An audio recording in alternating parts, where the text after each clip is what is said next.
The following program was provided by an independent producer solely responsible for its content.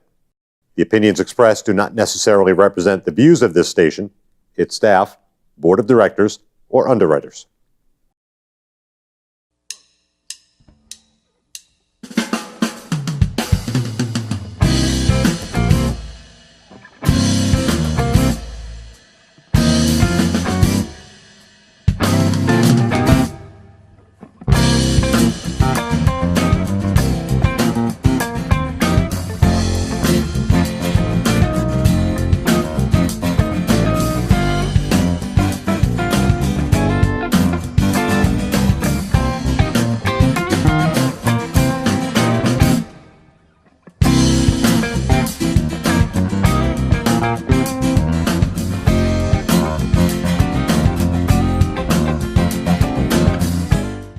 Welcome to Gate City Chronicles. I'm Kevin Avard, your host.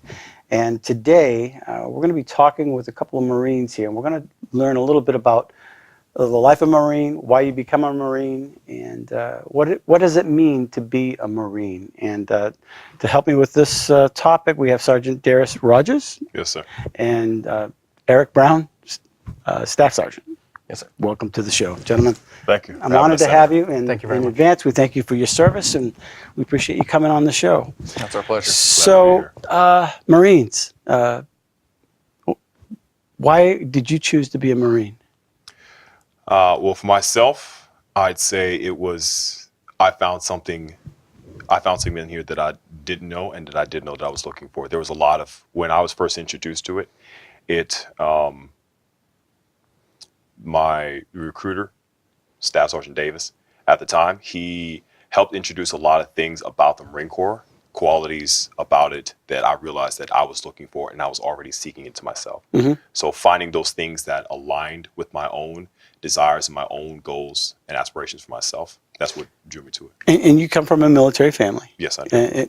Are they all Marines? Not at all. Father was Air Force, mother was Air Force, older brother was Air Force, grandparents were Army, younger brother is Army as well. Okay. So. And so the Marine was something special. There was something in it. Absolutely. What is that main difference? What is the key thing that grabbed you, though?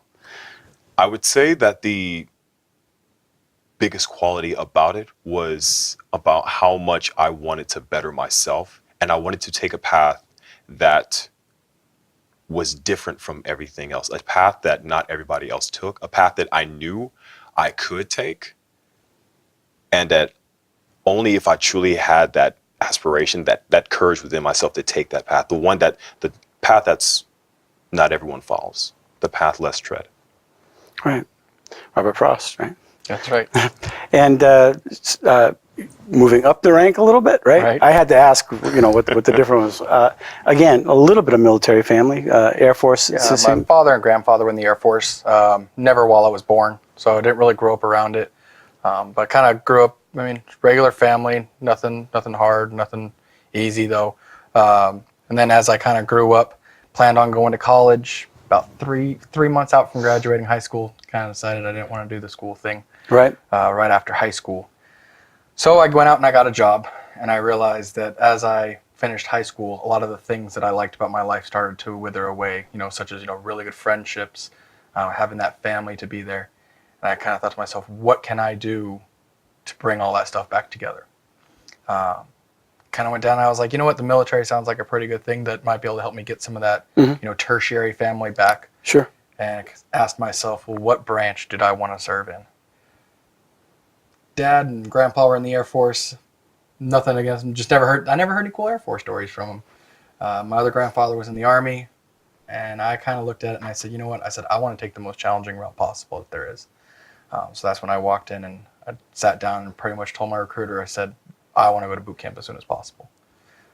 And then kind of never looked back. Didn't plan on serving any more than 4 years. Planned on serving 4 years and then kind of getting out and going to college. But the pride of belonging to be a United States Marine, I can never find this anywhere else. It certainly is a brotherhood, correct? Yes, indeed. Yeah. I'm going to give a quick shout out to Al Baldessaro from New Hampshire. Hurrah! Right? Hurrah. Yeah.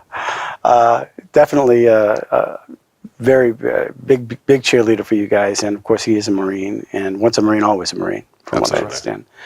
understand. Some of the challenges, boot camp, right? Yes, sir. That in itself is just a heroic event, isn't it? It is, and that's one of the things that I believe is a huge difference between somebody who wants to be a Marine and really anybody else, because you have to step up and knowingly take one of the most challenging paths that you could ever think of taking. A lot of paths have the same outcome, but it's not always necessarily the outcome, but how you got there. Right. And that's a big difference between Marines. We knowingly took a very much more challenging path to get to where we're at. What is it? What is a life on in boot camp? What is that like? What? Your day to day is involved around a very tightly woven schedule, but it involves a lot of.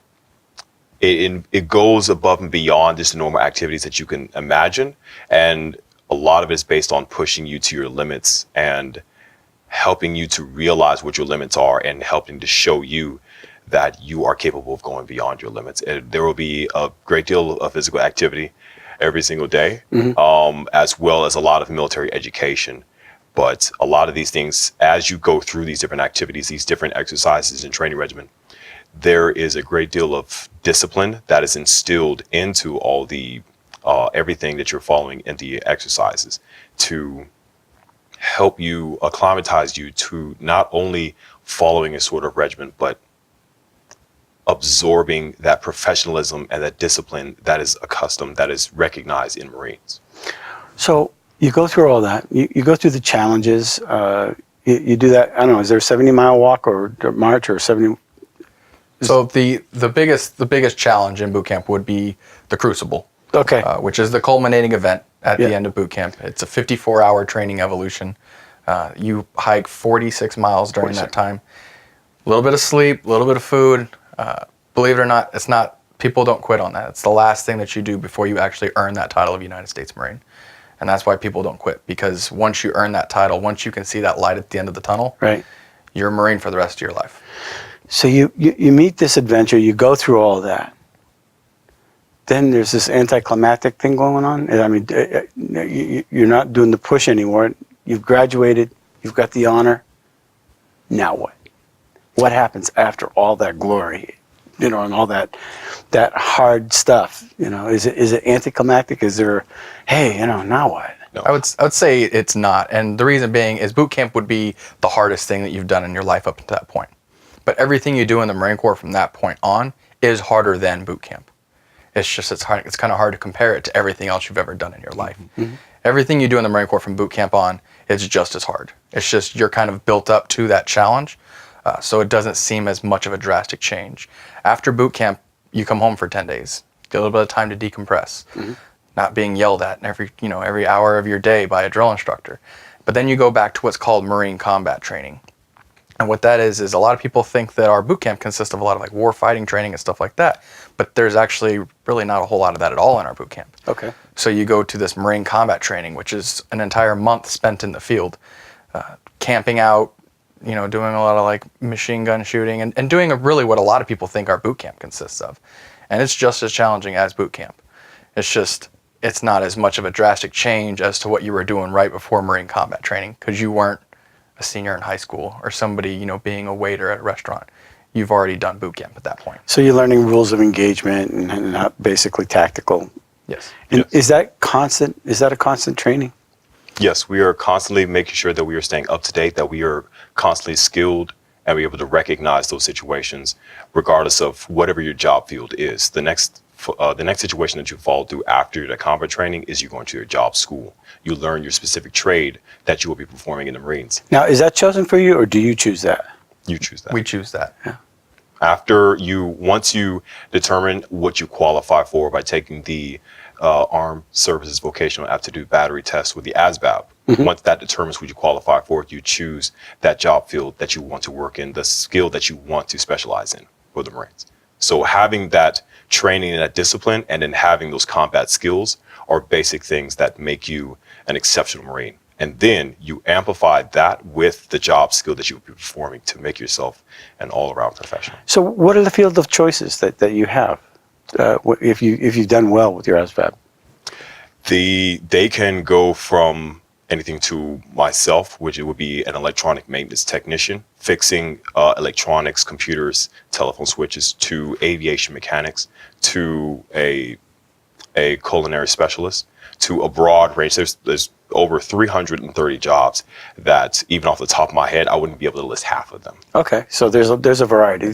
Pretty much everything. I mean, the thing that everybody has to think about is, the Army does a lot of the land stuff, the Navy does a lot of the water, the sea stuff, and the Air Force does the air stuff. The Marine Corps does all three of those. So we have everything from logistics type jobs to communications type jobs, transportation, and then we have an entire air wing side, so anything dealing with helicopters, airplanes, and then obviously there's the part that everybody knows about, which is the infantry section, which is like what a lot of our commercials and stuff are, but that's only about a third of the Marine Corps. The rest is everybody else is supporting. We actually kind of have the same job in the Marine Corps. We both work on communications gear. Okay, dumb question from the host. Okay. All right, so the Navy has the SEALs. The Armies have the Green Berets and Special Forces. What do the Marines have?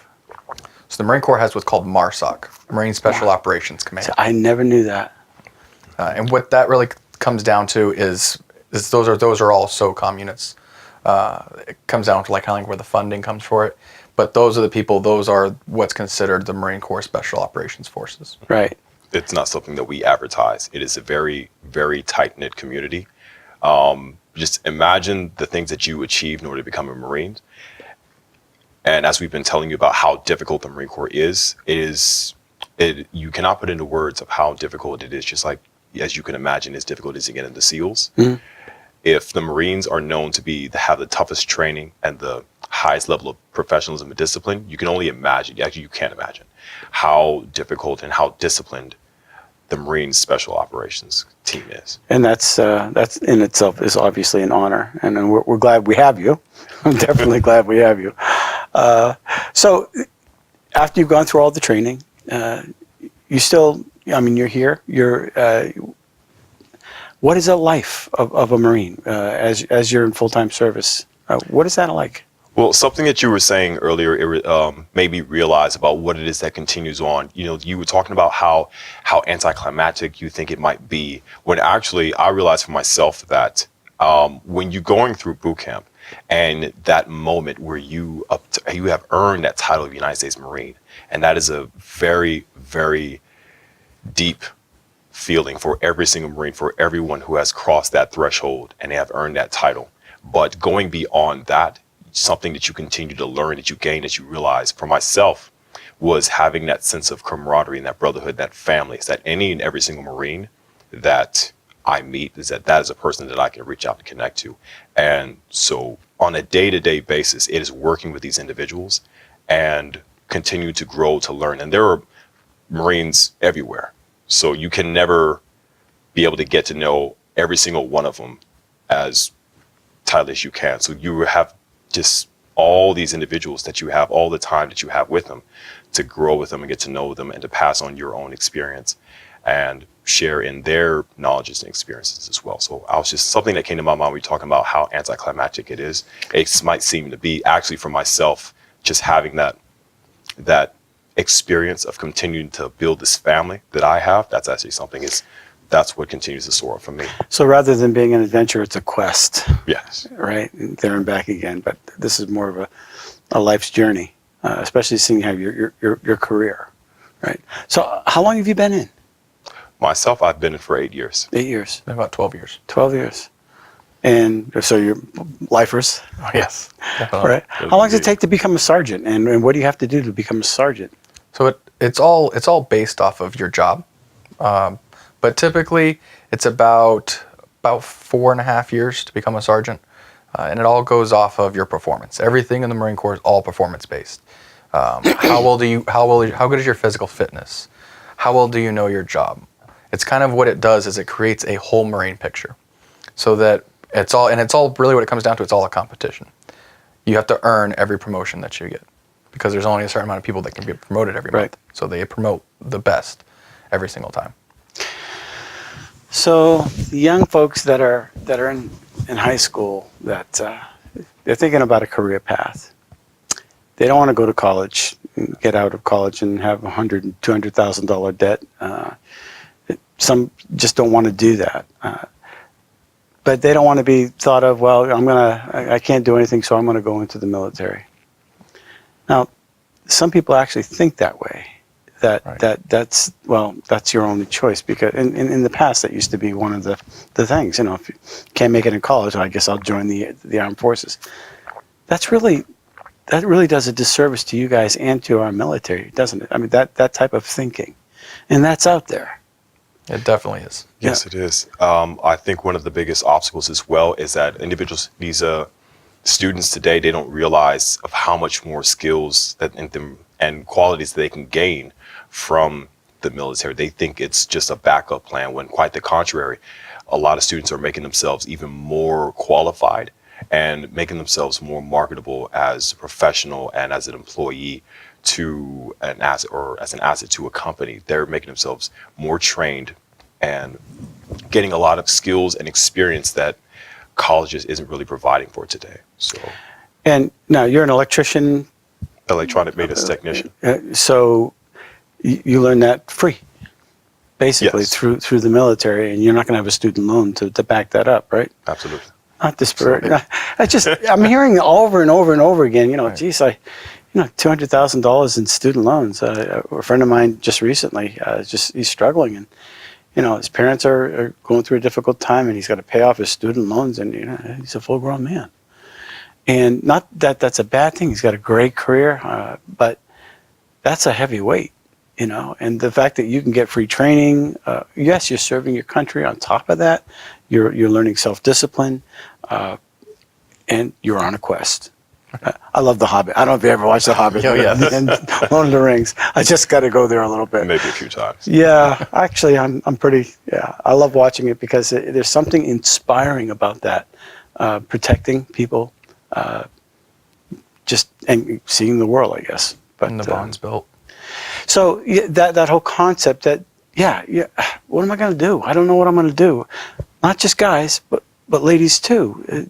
This is a career path that can really launch you out into something marvelous that you've never even dreamed of, apparently.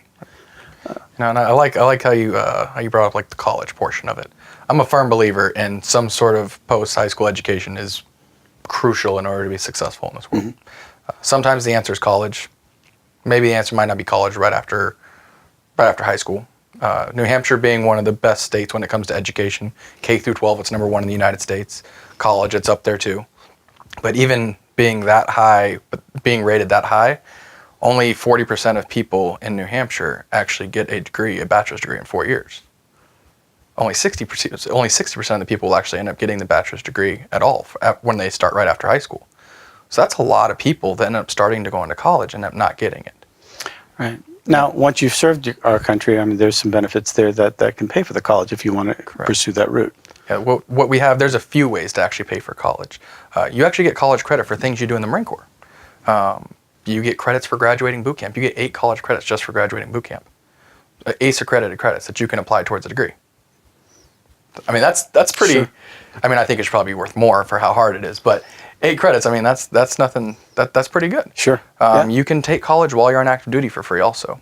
But the big one, like what you were talking about, is what's called the post 9/11 GI Bill. And this is not a Marine Corps specific thing. It's actually done through the VA. But what it is they will pay 100% of your tuition for 36 months.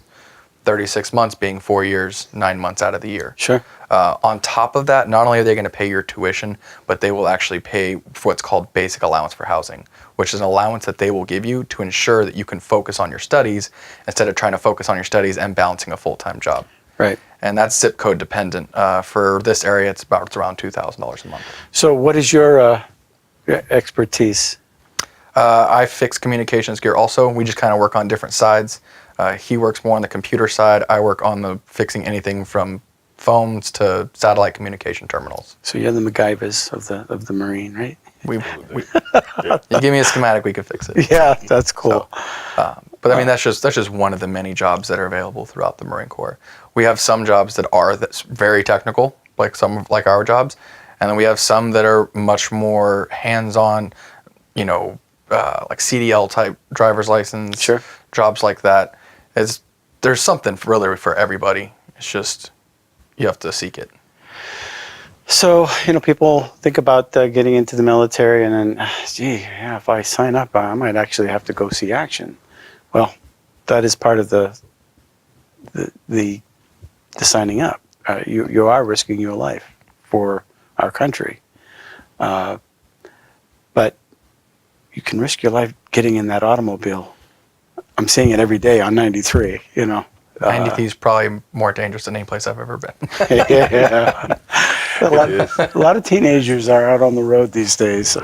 It is a highly exaggerated misconception about it. To give you some actual numbers, in the year 2017, there were 3 combat-related deaths.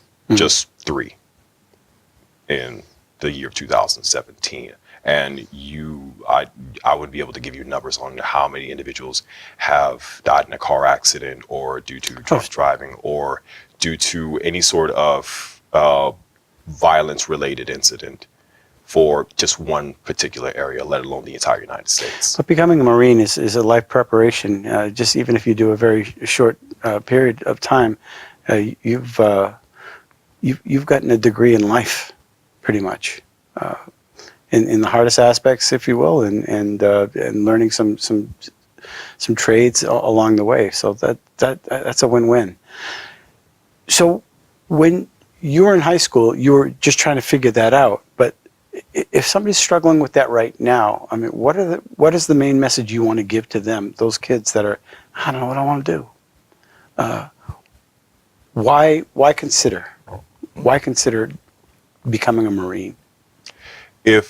For myself, for any individual who has an aspiration to better themselves, if any individual out there who knows that whatever path they choose to take, whatever path they want to take, if something along that path involves them improving who they are or building upon their personal character in any way possible, then I'd highly recommend them to sit down and have a conversation with myself or any Marine recruiter in their general vicinity, and to explore this opportunity for them, to see if this is an opportunity that they can pursue, and to see how the Marine Corps can align with their goals and to help them improve their character and who they are. Yeah, but they would never take me. I'm just a C student, and I never did sports. Well, the thing about the Marine Corps is that individuals come from all different parts of the country, and they come from all different backgrounds and different experiences. There are the individuals who knew they wanted to be a Marine when they were 6 years old. There are individuals who found out that they wanted to be a Marine after talking with a Staff Sergeant Davis in the cafeteria at their high school. No person has the same background. No person has the same reasons, the exact same reasons for why they chose to take this path upon themselves. But it is the desire to want to pursue something more for yourself that has brought a great deal of Marines together. So women are now fully engaged in our military. They're very much a part of our military. Is the Marine life good? Is it just as hard on the women as it is the men? And the reason I'm asking is some women might think, well, maybe it's too hard for me, or maybe I can't match up. It's equal opportunity here for everybody. Is that correct? That is correct. It is just as hard for them as it is for a guy. The old stereotype was, well, they'll never make it, and there's some pretty tough Marine women out there. Definitely some tough Marines out there. Don't mess. But I mean, they go through the exact same training as the guys do. Same requirements. Like I said, it does take somebody different to be a Marine. Right. But the whole kind of, well, I don't know if I'm up to the challenge, or I don't know if I could complete that challenge. You're 100% right on probably 99% of the people out there. Most people could not walk off the street today and go become a United States Marine. That's just not what it is. But that's also a big part of our job, is if somebody finds out that they think that they might want to be a Marine, that's our job, is to kind of help mold them and get them ready for boot camp. Because most people aren't ready for boot camp. Very few people will walk in our office and be ready to go. So that's actually what we have. We have a program, it's called the Delayed Entry Program. And that's the program that these young men and women are in from the day that they enlist until the day that they go to boot camp. And the whole purpose of that program is to get them ready for boot camp. So we work out with these young men and women twice a week. We give them classes on stuff in the Marine Corps, stuff they're going to end up learning in boot camp, but stuff to kind of help prepare them to go to boot camp. So you don't just say, "Hey, sign on the dotted line." You're welcoming them to the family, basically, getting them ready. Not at all. It's building that family, that this is their first introduction into the Marine Corps. So getting them involved with this small community that we have with the other young men and women who have chosen this path themselves, getting them involved with it, getting them physically ready, teaching them that military history, teaching them things that's going to make them more successful in boot camp and for the career down the road as a Marine. That's the first step. That's what we do. If that person is choosing to make this Marine Corps family a part of their family, part of their life, they're choosing to become part of my family and Staff Sergeant Brown's family and every single other Marine that is out there, currently active or former. They're choosing to be part of this family. And we take care of each other. So you don't just come in here and sign you off and kick you on out to boot camp. Right. So you guys are the nice sergeants, right? Tell my kids that. We can be nice. Yeah.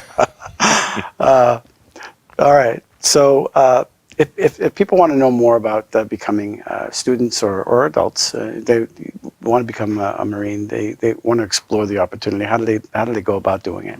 Probably one of the best ways is to, since everybody has a phone with internet on it nowadays, probably one of the best ways is to go onto the website of marines.com. Mm-hmm. On marines.com, there's some information on there. It's also the easiest way to get in contact with a recruiter because you can request information. And then pretty much as soon as that request for information comes out, we get an email with your information on it, and then we would reach out to them and kind of try to figure out what their goals are in life and how maybe the Marine Corps can fit into their plan. When should they start calling? Senior, junior? Junior year. Junior year. Mm-hmm. I mean, we are in the high schools. Okay. So we see, it's kind of awesome. It's a great thing to see some of these young men and women. We go into the schools and we see them as freshmen and then sophomores and then juniors, and then it's their senior year, and they've been coming up to this table for, 3 years now, and then now they're finally able to enlist. Right. So and the end of their junior year is actually when they can start to enlist. Okay. Well, gentlemen, I really appreciate your service and for coming on the show, and thank you for what you're doing, and we really appreciate you. We really appreciate you. Thank you very much if for you having could just us. wave to Al. He has a TV show too, so Really? yeah, we'll have to have you on his show. Anyway, gentlemen, thank you very much. Thank you very much. My pleasure. Thank you very much. Thank I you. appreciate it. And thanks for watching Gate City Chronicles. And listen, if you want to become a Marine, if you're exploring the idea, or you have a student that might want that direction, please contact the local Marine office, or as the gentleman said, we really appreciate your service, and thanks for watching the show. All right, until next week.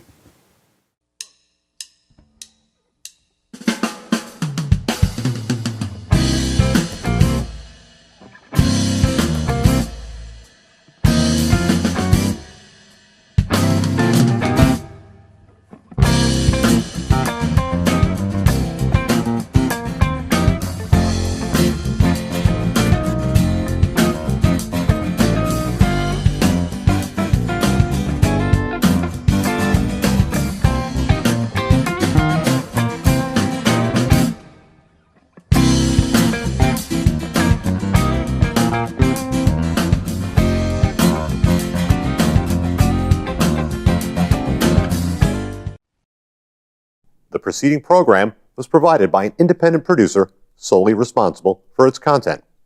The opinions expressed do not necessarily represent the views of this station, its staff, board of directors, or underwriters.